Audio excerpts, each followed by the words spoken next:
Having experienced poverty himself, Kevin Fagan spent decades as a reporter, covering homelessness and what it takes to address it.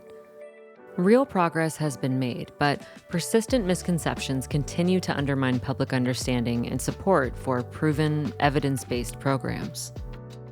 Yeah, the most common misconception is that there's a homeless industrial complex, or homeless incorporated, or however you want to call it, a series of programs and nonprofits organizations that are trying to perpetuate homelessness so that they have continued employment. They're not really interested in pulling people off the streets. They just want to manage the problems so they can keep making money. That's bullshit. The fondest hope of most managers of these organizations is that they help everyone and then they got to go do something else.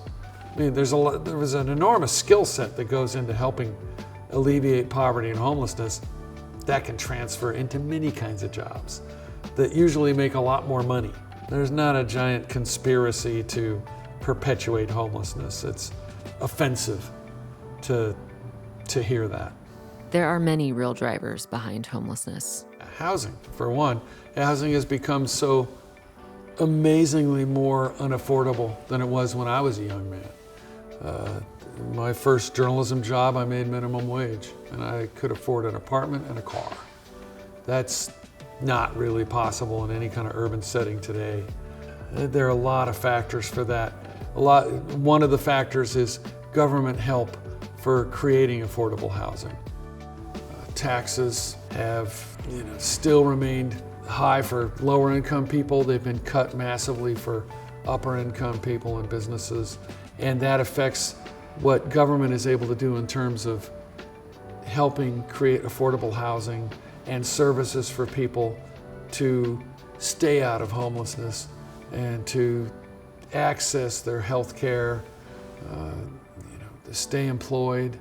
It's all a very complex matrix, which is tough to understand, which is why it's easy for things to slip.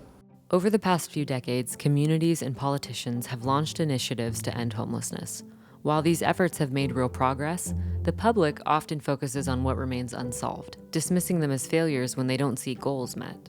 So the fact that you don't have all those isn't convincing to people who look at the numbers and say, nothing's changed. Well, a lot has changed. It's just that the society goes through compassion fatigue. If the problem doesn't get absolutely solved and disappeared, people say it's a failure, they get pissed off. But that doesn't erase the fact that a lot of progress got made.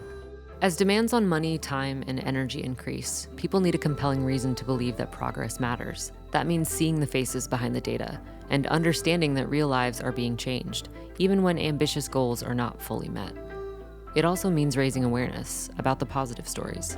Making people's lives better so that they're living a healthy, rewarding life, doing things they like, not getting into trouble, not having to be filled with despair and misery.